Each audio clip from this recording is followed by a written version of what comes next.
all he wanted to do was be like, drama school? I'm sorry, did I work at a factory for 15 years of my life?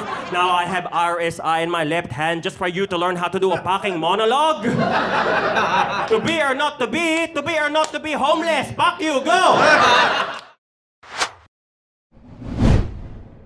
And dude, I went to drama school in 2010 as an Asian actor. Do you know how fucking ill-advised that is? This is before Shang-Chi, Crazy Rich Asians.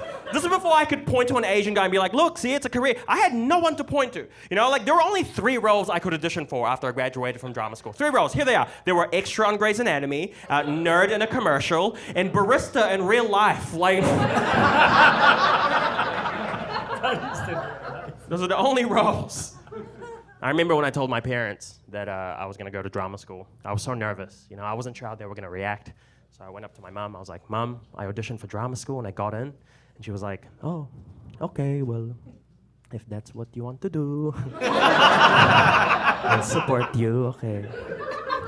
And she was supportive, but then later that night at dinner, like halfway there, she just like slid a pamphlet from med school through the table and was like, just something for you to peruse, you know. And fanned herself with it like I remember when I told my dad, he was different, right? My dad reacted differently. I was like, Dad, I auditioned for drama school and I got in. What do you think? And he just went, oh, okay. Sure.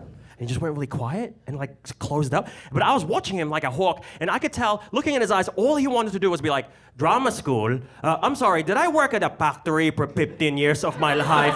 Now I have RSI in my left hand just for you to learn how to do a fucking monologue? To be or not to be or not to be homeless. Fuck you, go! You're not gonna be waiting for Godot, you're gonna be waiting for tables, go! But he didn't do that, you know. He kept it in. He was very, very stoic and quiet.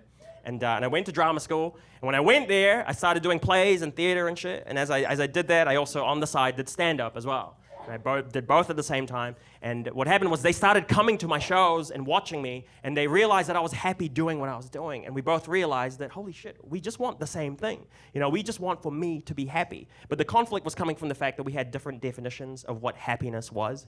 You know, like my definition of happiness was like, express myself and have a voice. You know, their definition of happiness was like, eat food. Have a roof over your head. But when we realized we wanted the same thing, we fucking clicked. And they became my biggest fucking supporters, you know? And now they're like my biggest fans, and it's so beautiful, you know? Like, almost too much now. You're like, too, like, you know, like whenever they have guests at their house, my dad will just put on my stand-up on the TV without no one asking. Honestly, like, they'll have like a prayer group having a prayer meeting. You know, they're just in the lounge or like, in the name of the Father, Son, Holy Spirit. And I'm on the TV like, what if I just send you a sex tape? Like,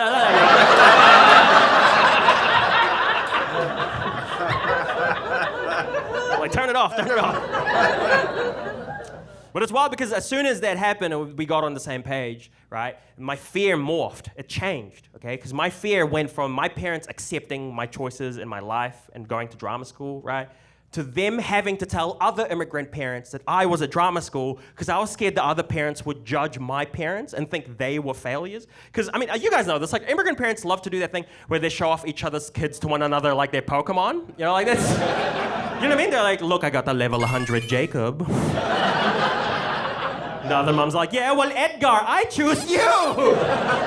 Use engineering, you know? Edgar's like, Edgar.